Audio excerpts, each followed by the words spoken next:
Let's go run 31 miles. Christa Jones and Bobby Duncan today talking about the Dark Horse Ultra on the Do Hard Things Today podcast.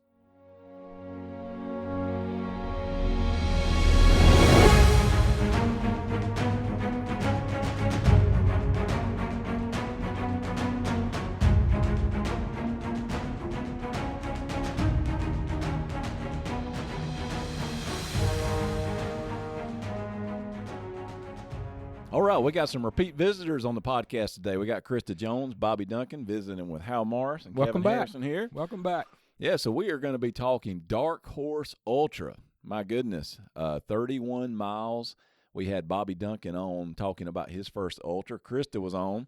And which marathon did you do? Philadelphia. Yeah, you did Philadelphia. She was on a great podcast. Go back. We'll put both of those podcasts in the show notes so you can go back and catch up on kind of where they started and their journey on this. But today we're going to be talking Ultra. We want to accomplish a few things today on this podcast. We want to talk about the experience coming from a standpoint of Bobby. Bobby did one, and he admittedly kind of limped into that one and through that one. Yes. And so he did that. He came in and gathered a bunch of people. I think he had – I think 21 people. 21 people with the Hub City Runners group doing it. And Christa, this was your first Ultra, right? Yes. Correct? So Christa made the jump from up to the marathon, and then from the marathon on up into the Ultra. And basically what an Ultra is as anything over 26.2 miles. That's a marathon. And so they say it's less than 1% of the population ever becomes a marathoner, and I don't know what it is that becomes an ultra marathon. I'm not one. I have no idea. Yeah, Hal's not one either. So there's only two people here. There are two people sitting at this table that are ultra marathoners. We'll add two more soon. Yeah, and it's not Hal Mars and Kevin Harrison. So, I don't know with Bobby. Yeah. Peer pressure is really, really strong. yeah, that's right. So let's jump right into this thing and tell us what the Dark Horse Ultra is. Tell us a little bit about the course, those kind of things, and why you guys chose to participate in this race. So the Dark Horse was held at the Tryon Equestrian Center. It's only about 45 minutes from Spartanburg. It's a beautiful location. The course was not flat. So I wouldn't say it was super, super hilly, but there was a couple good ones with some good, very, very steep. But it was gorgeous and, beautiful views. You see the mountains in the background. You start off running on a grassy downhill. It was nice. And we trained at Croft, and I think running Croft was definitely harder than running at Tryon. So while I was hoping for a flatter course, I would definitely run there again. Why did I run the 31 miles? I mean that is the question that I know I get asked. When I run a marathon, why would you want to do that? And I know the question that you're always going to be asked is why would you want to do that? I did question myself a few times while on the course about why did I sign up for this? Yeah. But it's all Bobby's fault. It's all my fault. It's all his fault. He was starting to talk about doing Dark Horse. Mm-hmm. And I saw he had made a post on there or something, and I had asked him about it. Saw him when I dropped my kids off at school, and I, asked him about doing the 50K. And I thought, well, maybe I could do this. I mean, it's only 5 more miles after a marathon. Yeah. So I thought, okay. And then more people started talking about doing it, and Bobby and some others were kind of talking everybody up. It was like, hey, we can do this. And Bobby pretty much said, hey, if I can do it, you can do it, mm-hmm. which is kind of presents a bit of a challenge there. And you're like, that is terrible. When people say that to you, I don't want to say they're lying. Well, they're not. Some could be stretching. But They're pulling out all stops to Yeah. get you to participate. And then I signed up, and then we started talking to more people, and then next thing you know, our group is over 20 people have all signed up to do the 50K. Most of us all first timers, and it was great. That's mean, awesome. it was like, wow, we have this nice big group, and we can all train together, and we all have Bobby to thank for it. I think I need to be a salesman. Yeah. You know, we go from just me and Tony and Lisa, and then we get 21 people. So I think I'm a pretty good salesman. $99 down, $25 a month. So, all right, so the Dark Horse Ultra. So it's obviously going to be roughly 31 miles is what you're looking at. How far is the loop? And I'll say the loop to explain to our listeners who may be contemplating possibly doing one of these. It's not a 31-mile loop. It is a how far is the loop, and how many times do you run the loop? It was a little over 5 miles. Well, what happened was the loop changed actually the night before the race due to storm and some trees down or something.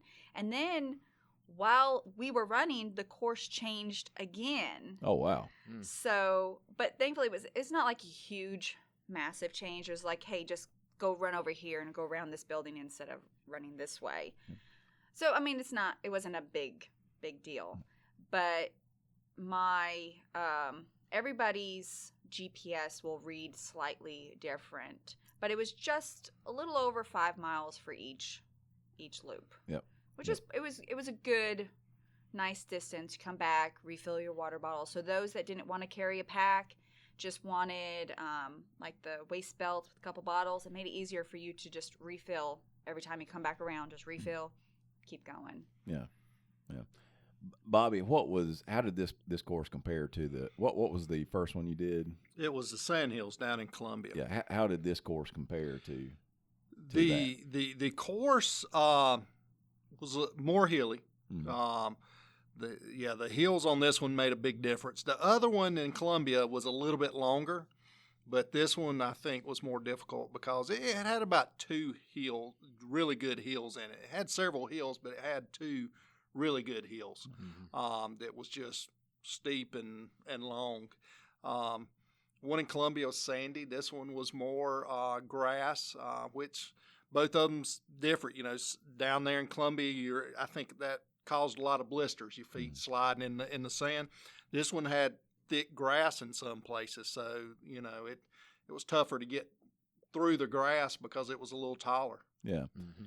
So with this being your second one, what were you more prepared for this time, based off mistakes or experiences from your first? Well, I was more prepared on where I probably going to get blisters, so I prepared for that. And last time I had several blisters. This time I only had one, and the only reason I got it is because one of the toes I taped up, the tape on the last lap started unraveling and caused a blister. So that was great. Have any more of those salt problems? No, we didn't have that. But you do learn where stuff rubs, so I didn't have that problem this time. But you know, I just had a lot more time on my feet this time, so it was still tough.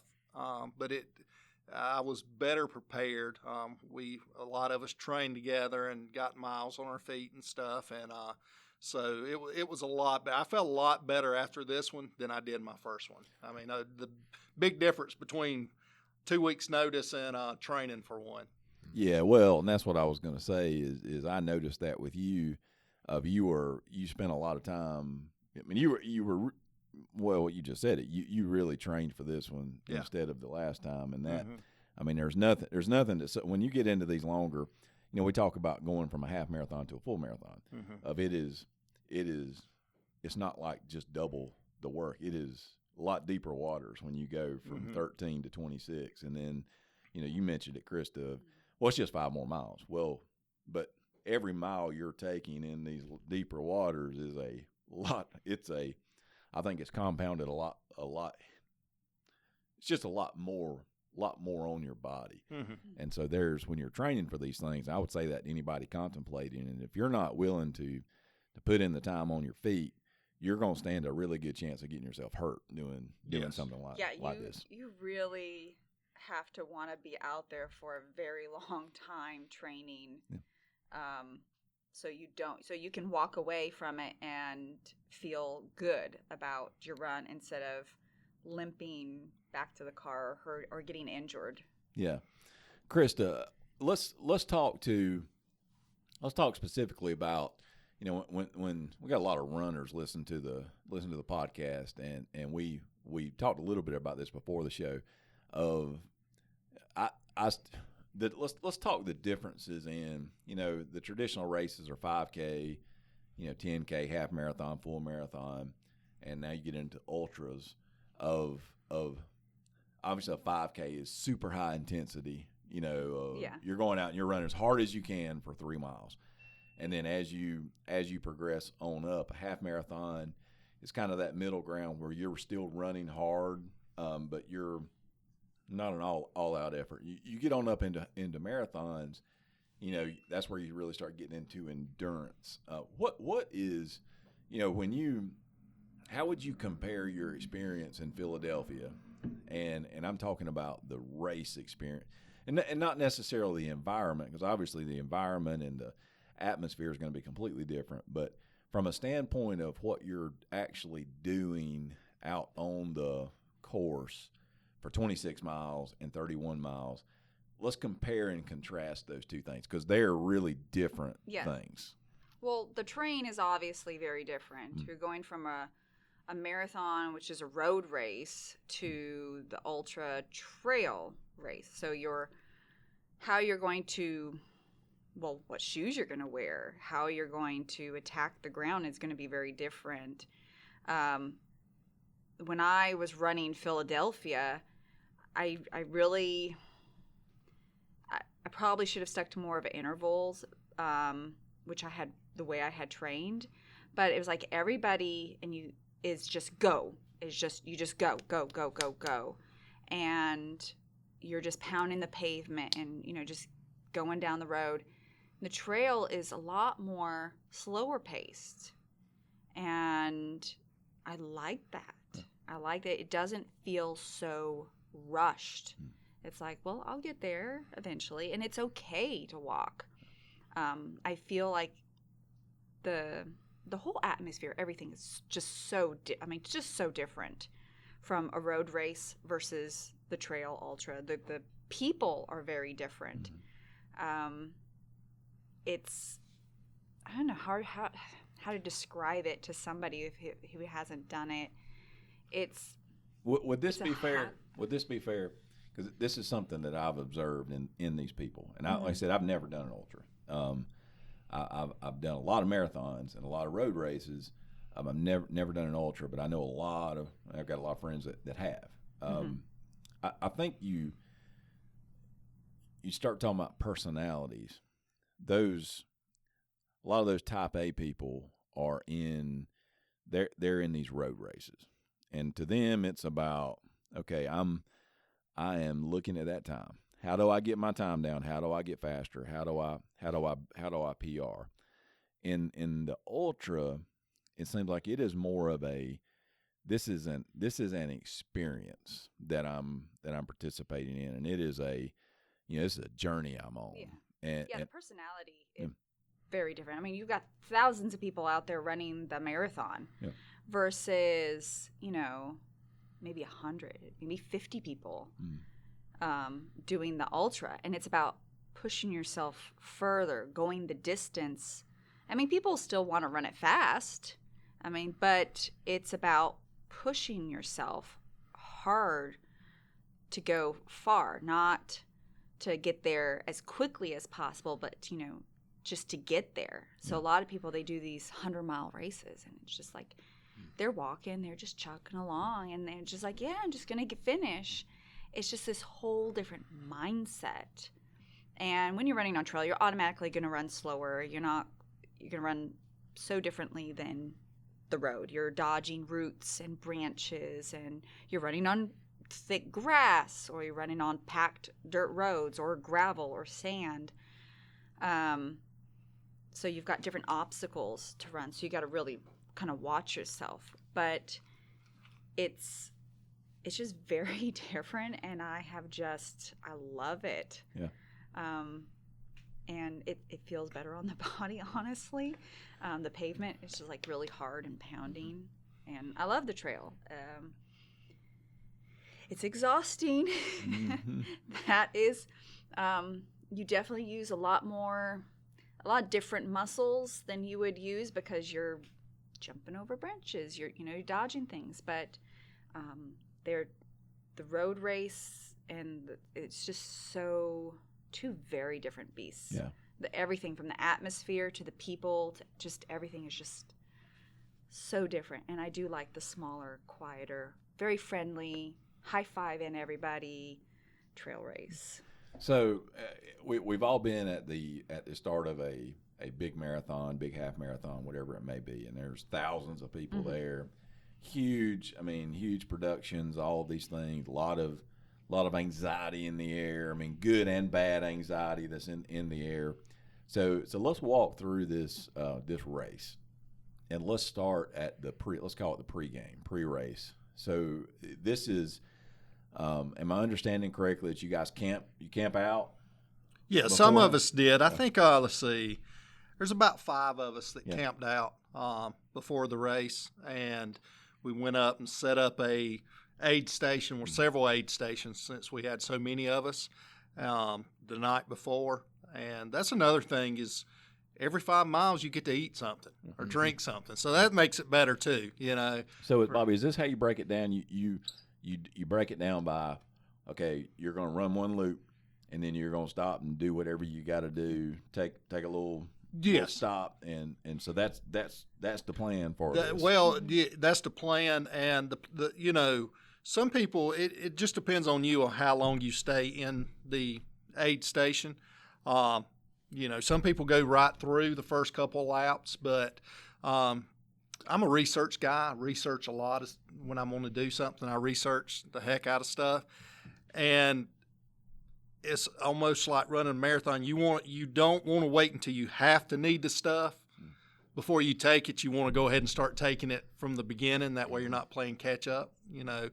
Just like, you don't want to wait the day before or the day of to start hydrating. You want to do it all week and stuff. So, you get your aid station and everything straightened up and all that kind of stuff before the race, and that's kind of like the main area there. Everybody brings what they want to eat or snack on or drink or. When I got there was 5 empty pizza boxes. Yeah. At the end, after a lot of them had finished. So let's go to the start line. The start line, is it like a traditional race where gun goes off and you just take off? No, like when I did the marathon, there's thousands of people there, and they're lined up based on your speed. So what your finish time is. Obviously, the faster people are going to be up front, the slower people are going to be in the back. And, a lot of races, people still generally kind of seed themselves, but it's just much smaller, very small group of people. And so we're just kind of all spread out, and it's trail. So, we're just kind of spread out on the grass, just waiting for them to say, go. Yeah. And everybody's, Tony's doing a little wiggle dance, and everybody's just like smiling and joking around, and it's very calm, and I didn't feel nervous or anything. I was just like, here we go. And a lot of these people it's Upstate Ultra is the one I've done both my races through.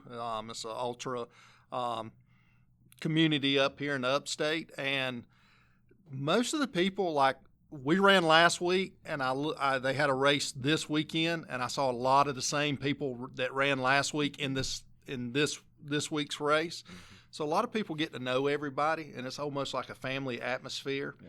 So it's not like showing up to Myrtle Beach or Philadelphia or New York or something where the only people you know are the people that you brought with you. So, the more and more you do, the more and more because everybody talks on the trail, no matter if it's the guy winning the thing or, if you're the back of the packer, everybody's encouraging, everybody talks to you, and you just get to know everybody. Yeah. So the start happens, you take off. Now, do you have a do you have what's your pacing strategy? Do you have a pacing strategy? I mean, what is I know in a traditional marathon of, like, you'll have a pacing strategy of, all right, I like to break it down into, you run about 6 miles. That's the first grouping. Then you'll pick up the pace a little bit for the net, and then you kind of move. Do you have a strategy for that, or are you just doing it by feel? How are you guys attacking this race? I think all of us kind of did it a little different. We had some, like I was running with 2 other ladies, and we started a 2 and 1. So we'd run for 2 minutes, walk for 1 minute. And, if we came up on a big hill and we were supposed to run for that 2 minutes, we would still walk the hill. So the 2 and 1 was kind of a base. We really didn't have a certain minute mile in mind, but we went off feel, and then as the race went on, a couple of us went ahead or dropped back or whatever, just however we felt. But we maintained that 2 and 1 primarily throughout the whole race. Mm-hmm. And on the road, we would have probably done a 4 and 1 or something like that. So we backed it down where we wasn't running as much at one time. Now, Christa, did you run with Susan the whole time? Did y'all run together? For the most part, yeah.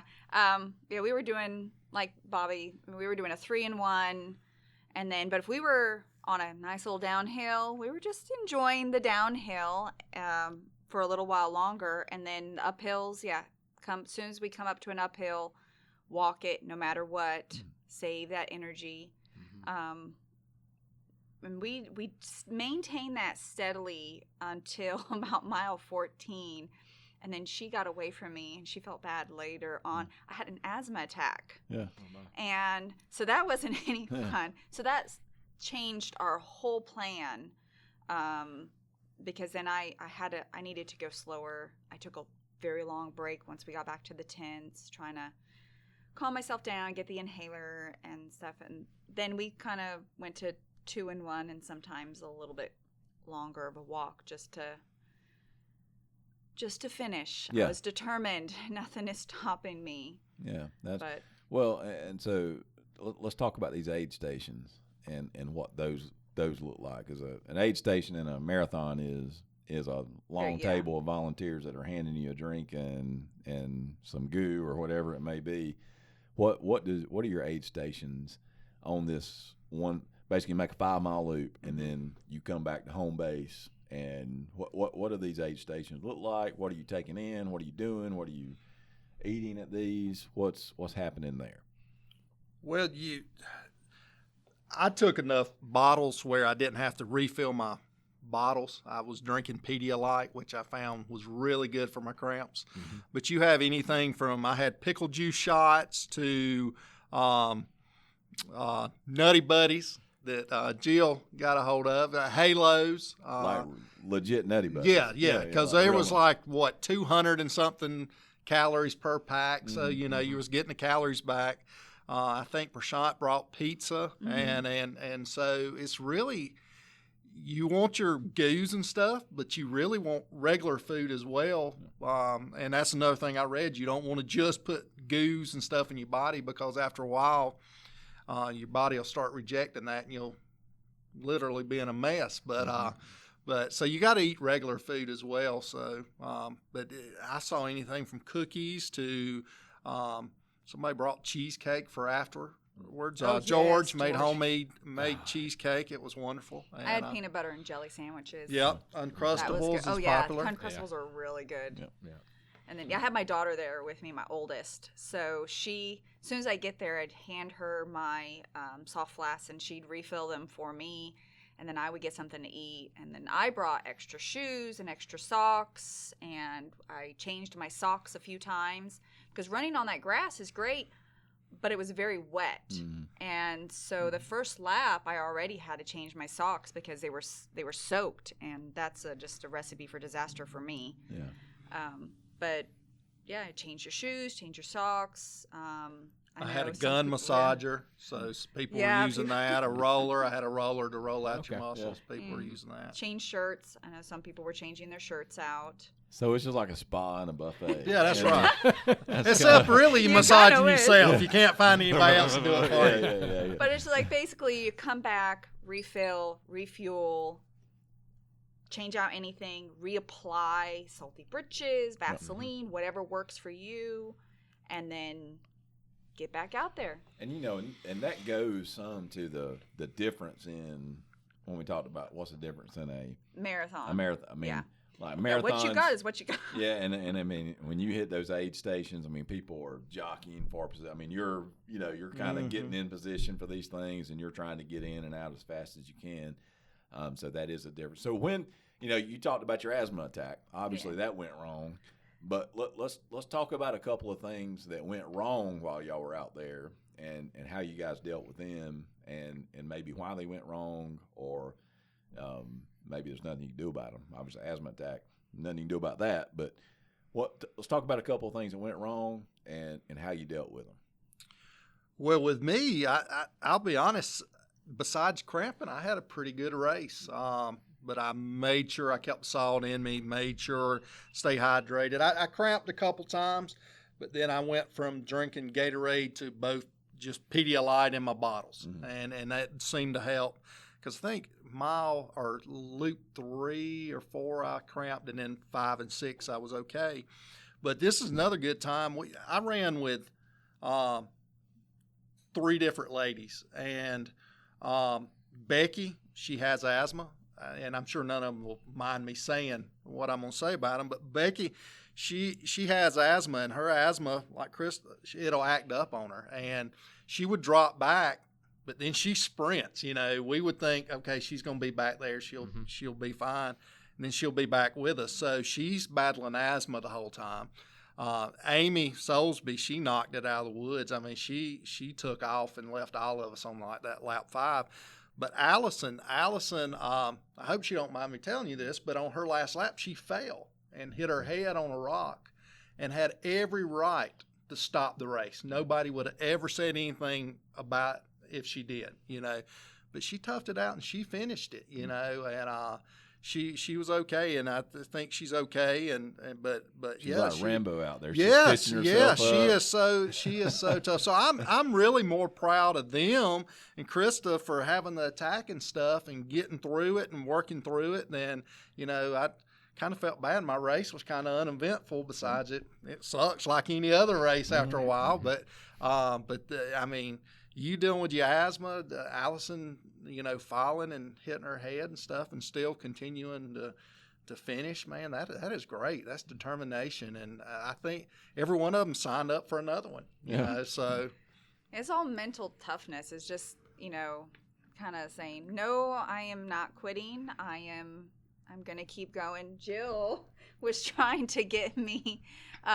She apparently I scared her a bit. I was really struggling, and it hurt so bad to breathe. I was wheezing, and I just had to calm myself down. Thankfully, we were about a little over a mile from where the aid stations were, so it's just kind of get myself to there. Called my daughter up, said go get in the car. Should have brought it with me, but I didn't think about it. And she handed me the inhalers. We came in and calmed down, and it hurt. So that was the end of the 3rd lap. 4th lap. So you're 15 miles in at this point. So 4th lap sucked. I was still struggling. Took a long break in between 3 and 4. Took a long break in between 4 and 5. And then I started to really feel better. And 5th and 6th lap definitely went a whole lot better than the 3rd and 4th. But the 6th lap started to struggle again a little bit. And Susan and I are like, what are we doing? Why did we do this? And you're really thinking, man, I signed up for another one in January. Maybe we should cut back. Maybe instead of the 50K, we should just do the half marathon. Yeah, that sounds like a good idea. And we're just talking back and forth. But then we got closer and closer to the finish. And now we can see it. And Susan, we're just chugging along, and she starts picking up the pace. So I'm like, okay, I pick up my pace. And then she turns to me and says, do you have anything left in your tank? And I'm like, really? That sounds like a little challenge. So I may have sprinted into the finish line. I mean, it wasn't that far. But I felt great. And as soon as I crossed that finish line, I was like, that's it. I feel amazing.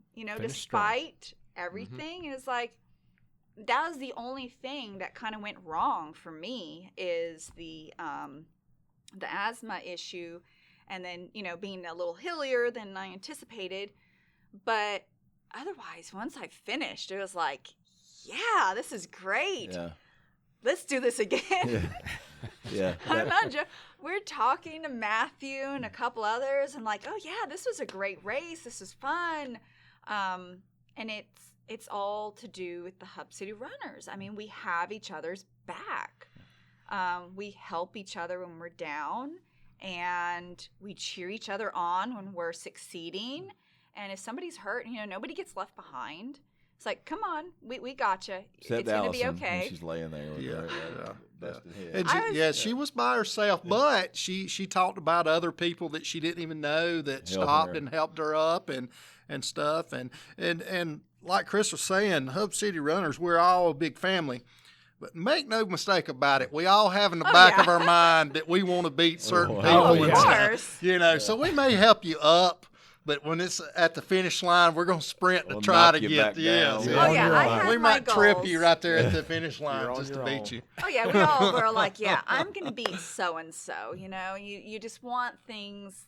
We can't help it. We all love each other, but yeah, there is that little bit of competitiveness. You love them, but you want to beat them too. Exactly. You mentioned something. Bobby talked about this some on the first podcast.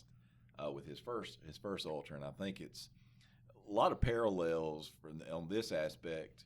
I think to a marathon. You mentioned like your third loop, you're 15 miles in, so you're halfway there, and then you said the next couple of loops were pretty rough. That's when your mind starts playing tricks on you. You start battling those voices in your head, and you're far enough into it where it's just like, man, everything's hurting. You're tired. But you're not close enough to the finish where you can see the finish.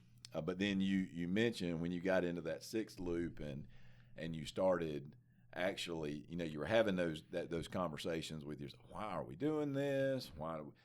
Then when you could start to kind of taste the finish. Yeah, it's like we could see the top of the tent. Yeah. And they're like, oh, it's just around the corner. Yep. We're getting a little closer, and with every step, it's just like we just did this. Yeah. We're so when you really do when that happens, I think it's that sense of accomplishment that well, I just did something pretty amazing, and I made it through 31 miles on my feet to be able to complete this task, and I think that's the thing that so many people struggle with, and when you get out on a race course, and especially when you start delving into ultra territory, of being able to deal with those doubts that are going to creep in, which I don't think there's any way, and I don't know if they crept in on you this time or not, but I don't think there's any way to be out there that long. Oh, even in Philadelphia, I was like, that last bit, I was like, oh my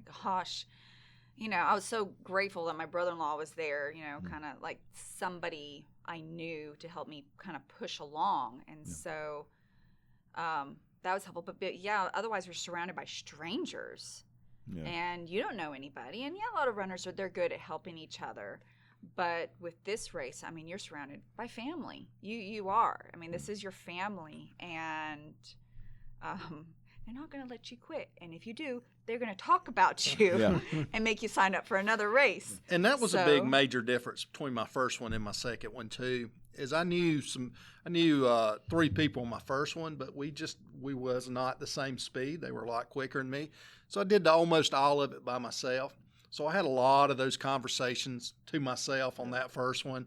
I'm sure if anybody heard me, they heard me talking out loud on how stupid I was and what were I thinking, what was I thinking. But on this one, I ran with somebody I knew just about the whole time, and it was always for me. Once I get past the furthest point that I've been, so I still. Besides this, a half marathon's the furthest I've ran. I still hadn't done just a marathon. So it was still this one, a marathon. Once I got to that, I was like, or once I got past 13, I was like, okay, here it comes. So, All right. So you've already alluded to it a little bit. So what's next? Where are we moving from here? You've done 30, so you're 31 miles. So that's a 50K. So what's next for you guys? Well, I've got another 50K in January. I'm doing the Snowbird Challenge, which is with Upstate Ultras again. They did a Reaper Challenge in July where you have 45 minutes to do like a 2.62 mile loop. And then every 45 minutes the bell rings and you start a new loop. But this time it's in winter instead of summer. When I did the summer one, it was only half marathon. Blazing hot. I couldn't survive. And we don't say that on the podcast. Only a half marathon. Yeah. So what I mean is, it was just hot. Yeah. Like there was no way I could do more than that. I mean, that was just gonna be my max. But when they said they were gonna do the Snowbird, I had signed up for that first, actually, before Dark Horse. So now I'm a little bit more prepared mentally.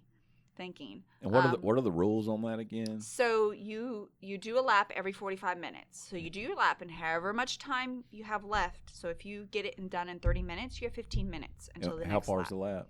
It's around 2.6 miles. Okay. And I was like, okay, this would be fun. I'll do this again. I thought that would be a good way to do my first 50K. And then, I got convinced to do the Dark Horse one.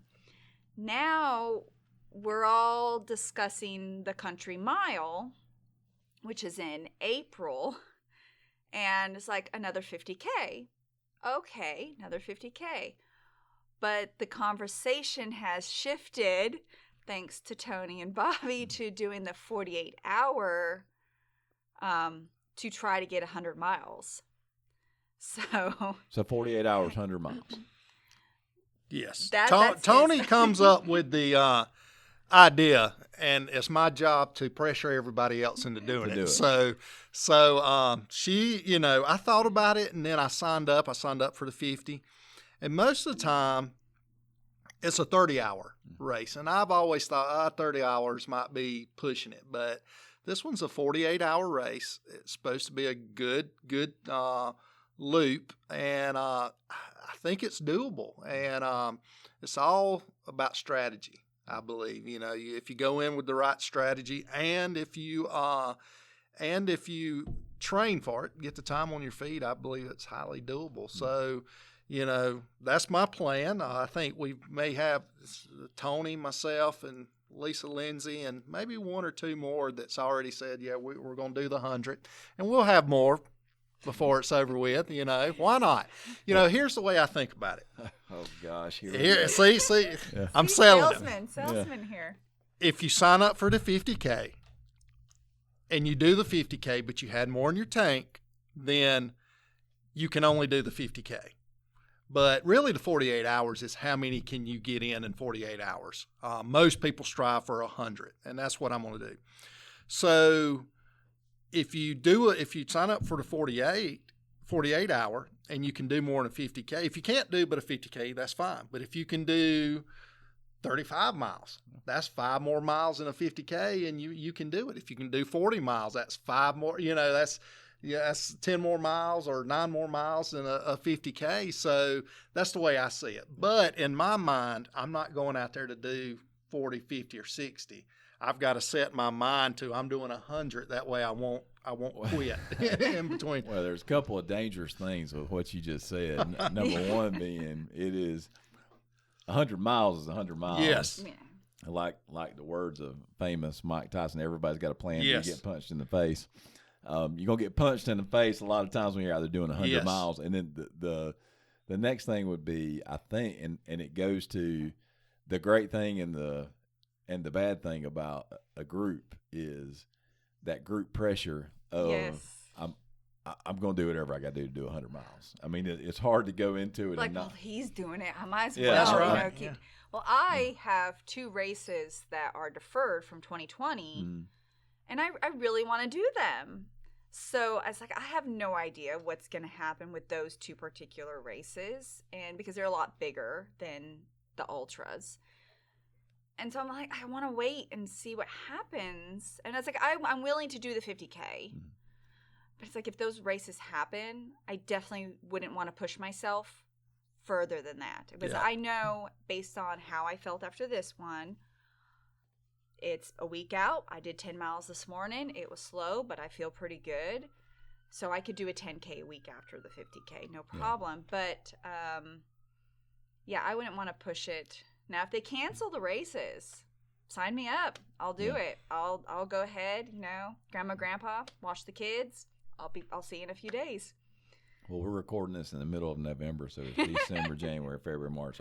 You're 5 months away. 5 months away, Yeah. and according to my training plan, I start tomorrow. So You start Oh, my tomorrow. I start tomorrow training. So we'll see how that goes. Well, both of you have done Good luck. great. Yeah, both of you have done. How much since you first started this thing? How much have you lost now since you? Well, actually, I've lost about, let's see. I know you gained lost 10 pounds this week.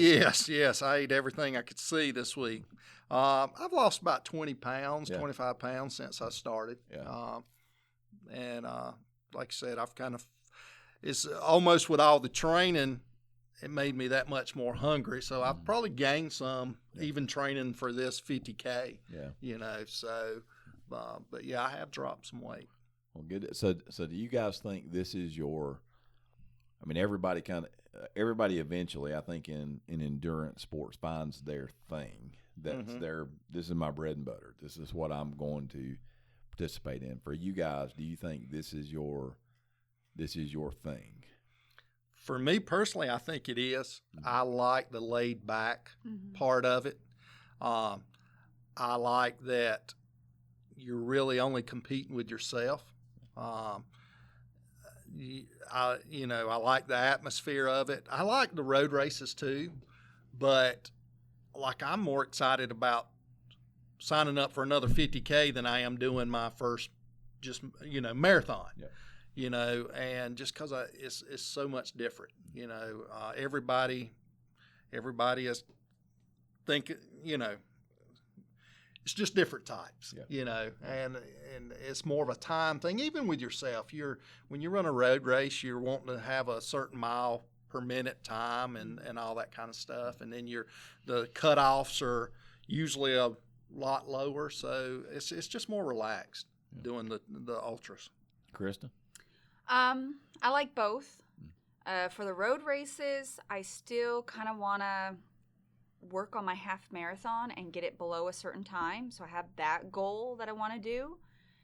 But for anything past that, I kind of just want to skip right straight to the 50K. The marathons are hard work, but I really like being on the trail a whole lot more. It's less pressure. It's a smaller crowd, friendlier crowd. I mean, not to say that it's not friendly, but it's because it's smaller, it feels more like a family. You're just running with your friends. It's like, it's just, you're out there. You're focused. You're still kind of like, well, I did this time. I want to do a little bit better the next time. But it's still so much less pressure, and you're out in nature, and it's beautiful, and it's so much fun. And people think I'm crazy for saying it, and I have family that think I'm crazy, but I love it. My brother-in-law, who ran with me for the marathon, I had texted him. I said, "Hey, I just did my first 50K," and he's like, "What? 26 miles wasn't enough?" And I'm like, no, it wasn't. I like pushing myself. I like challenging myself. And so now it's like, okay, well, I did it. And it was fun. We made it fun. There's no stress involved. Let's go do some more. And I think the running community, that's the way we're kind of crazy, because we want to do things that people go, why in the world would you do that? Yeah. Yeah. You know, and I'm a big guy. I want to show people that even a big guy can get out there and go a long way. Yeah. You know, and that's why I want to do the 100. I just want to show people, and I want people to doubt me. Yeah. I want people to think, You hear me okay? I don't know if he can do it or not. So, because in my mind, I know I can do it. You know, and so I love it. And I you love were it. going to invite Hal Morris to do the 100-miler. Yes, on the yes, podcast. yes. Well, you know, he's a little tougher. We tried to get him for the Dark Horse 50. I thought he was going to sign up for But it. he decided to run the store for his Somebody had wife, to run the and store yeah, that yeah. Saturday. But since Clay kind of ran it some that Saturday, he's going to sign up for the one in April. All right. Oh, no. All right. We've got that on record right now on the podcast. All right, so we got a special guest on the line. Everybody say hello to Oh, Tony. Tony. Hi, Tony. Hello. Can you hear us okay, Tony? Yes, sir, I can. They were talking about your little dance before the race I at love the dance. at the Dark Horse. Everybody needs a little M&M to get them going before a race. Everybody so. needs a little M&M before the race. Just a little M&M. Oh. Yeah. Oh yeah, yeah. So we're just playing with our little new equipment here. But how was your race, Tony? Dark Horse. Tell us a little bit about it. It was good. You know, I've done 2 ultras before this and kind of took a little bit more time at the pit stops and everything. So we kind of had a plan that we wanted to see how we could push ourselves with this one. So the pit stops were really quick. We kind of knew what we wanted to grab and go with, and it helped not being so hot. The last 2 ultras I've done have been hot, so you've needed that time to sit down, recover, rehydrate. But this one went really good. So besides the hills, right, Bobby? Besides the hills, it was good. Yeah, Bobby was telling us about those hills. She was complaining about the hills, moaning and groaning a little Yes. bit about that as well. So Tony, what did you as you came into this? We were talking a little bit about differentiating between a traditional race environment like a full marathon, that type of thing. With how would you differentiate, like compare and contrast a regular road race full marathon with the kind of environment of an ultra? Well, to me, I mean, and this is me probably. I think the ultras, they pound on your body a lot more because your cadence goes different ways depending on the terrain. You know, whether it's a flat dirt or it's a rooty area or it's a hill, you're constantly changing your cadences up. And you know, hills, they really pull on your legs a lot more. And most ultras that you do, you're going to loop it where, you know, you do a full marathon or something. It's either out and back or it's, you know, a big point to point. You don't loop it. Where ultras, you loop it. So it's a mental game, knowing you've got to do this hill 5 more times. And it's also, I mean, my back was really hurting towards the end with those hills, just constantly climbing up them. There's probably 4 or 5 hills per loop, and you do that loop 6 times. So it wears and tears on your body, to me, a lot more than a marathon does. Well, and I wanted to. You mentioned the loop. I wanted to ask Christa that too, because in any race I've ever done where there's been a loop, even if it's a full marathon, even if you just do 2 loops, it's always a mental. It's always a little bit of a mental challenge when you cross the same place you're going to be crossing for the finish line, even if you veer off at the end and go 200 yards to the finish line. When you have to loop through and see the finish line where you're going to be finishing, and then you got to go, then you know you're not finished. That's just a mental grind, and to do that, what, 6 times? Yeah, 6 times. Yeah. I mean, how Yeah. did that affect you? We'll let Christa answer first, and then Tony, you follow. How did that affect you mentally? Just from, we talk about the mental toughness to be able to do this. How was that mentally to have to do that 6 times? Well, for me, it was like you count down. It's like, okay, 1 down, 5 more to go. And it's just like, okay, you just focus on, you know, just 1 more lap, 3 more laps, or whoever. I kind of like the loop because then you know what to expect. And like, okay, let's first lap. Let's just kind of take it easy and see what's out there. And then oh, you've got this hill, you've got that spot. And so now next time you can kind of mentally prepare yourself. Oh, that loop's coming up. And so, yeah, as we progress, oh, that loop's coming up. Let's run right here because we know we're about to definitely walk. Or we just knew what to expect.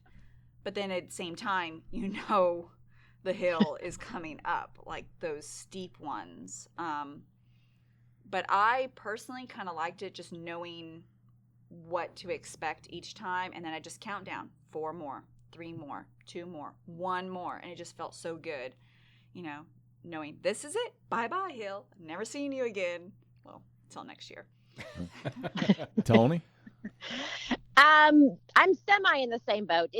Going out and kind of seeing what to expect is nice. Like, okay, the course isn't bad or the course is horrible, and what's coming up ahead of you. Okay, we got a hill coming up, but by the 4th, 5th, 6th time of seeing that hill, I'm done with that hill. Like, I'm done seeing that hill. So, 1, 2, 3 loops would be good, but 6 times is when it really starts wearing on your body. And yeah, I called one of those hills and not a nice word at the end, and I just told her bye. I never wanted to see her again. So it was, yeah. So I'm kind of semi in the same boat, but 6 is a lot, especially with some of those hills you knew were coming up that you had to get up and over those last 2 loops. Those last 2 loops are where the mental process really comes in, getting you. So yeah, well, we've already been brought in on the loop on the next big challenge, one in January with the Snowbird, and then the April 100-miler that is coming. So are you fully committed to that as well, or are you still contemplating the bad decision? I'm doing only the half for January, so I'm only doing the half in January. I was smarter on that one, so I'm only doing the half in January. Oh, she's not committing to the April. In April? Oh, she's April. I am. I'm all in. I want that belt buckle. No, she's all in. She wants I'm all in for that belt buckle. Whatever we got to do, whether we got to roll, crawl. So we're in. 100 miles, 100 miles. You got 5 months. 5 months. 5 months. And Bobby says his training starts tomorrow. And if you ask him tomorrow, he says it's going to start tomorrow as well. Yes, good for you, Bobby. Good for you, Bobby. Bobby he's all in as well. And so you guys have just a great job, all 3 of you, on completing the dark horse and continuing on with these goals. It's something I've never done. So 26.2 is as far as I have been. We'll get you out there. Well, yeah, come on, I'll do that one day. My running's in a really good spot right now, but we'll see if I want to jump on something like that. 100 miles would be fun. Saying be fun. It'd be fun to say. It'd be one of those deals. It'd be fun to say you did. Don't know if it necessarily be fun doing it. Yeah.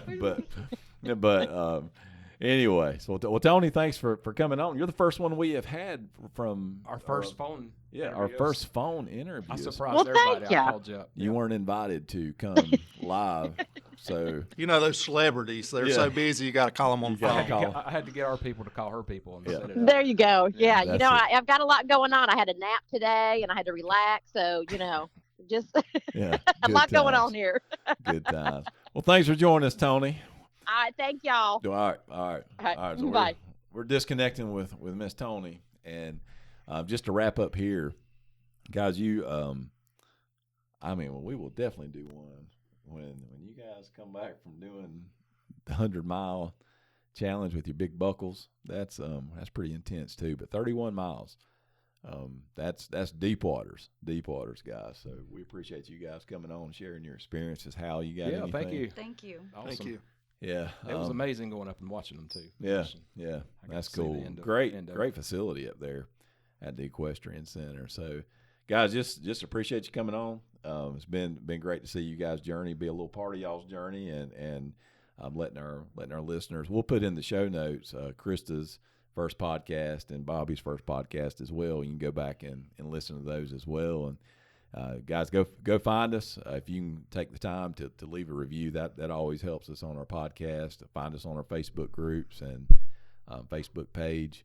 Got the YouTube channel going now. We're doing more things with that. So just come be a part of the community. Like I said, we're just a community of people that's trying to be the very best we can and do some pretty crazy things along the way. And for you, we just want to remind you, and guys, we're in so much going on in the world now, and so many people on all different aspects of life that feel different ways. Some people feel really good, some people feel really bad, and but just remember, you're in control of you, and you're in control of your attitude, the way you're going to treat other people, the way that you're going to interact with others. And guys, with your health and fitness and those type of things, just focus on the day. Win the day, and tomorrow will take care of itself. And we always close with that, and we mean it when we say it, that if you do hard things today, tomorrow will take care of itself.